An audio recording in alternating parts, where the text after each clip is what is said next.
Hi, my name is Jacob Rush, and I'm doing a video for being a life leader. And we have to talk about what John 1 1 through 5 means. And John 1 1 through 5 kind of talks about a few things. It talks about when I think of John 1 1 through 5, I think of this one phrase. I think of Jesus Christ as the eternal Word, the creator of everything, who reveals the life of the light of God in the dark world, or to this dark world. In the first couple verses, 1 and 2, it kind of talks about how Jesus is the eternal Word of God.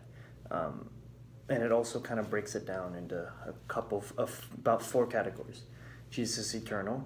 He is the second coming, or second person of the eternity. Jesus is Word, and Jesus is God. In the third verse, it talks about how Jesus is creator of all things that exist. The Bible teaches that all 3 members of the Trinity were involved in creation.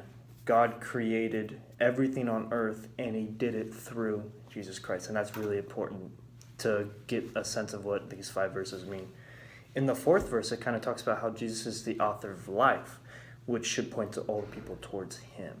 And that's also a real important aspect of these verses here.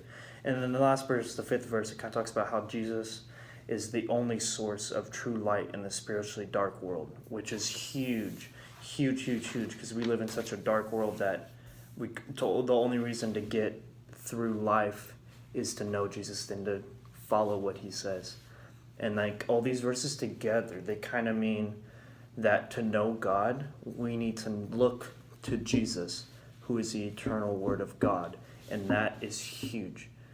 And pretty much that kind of sums up the 5 verses.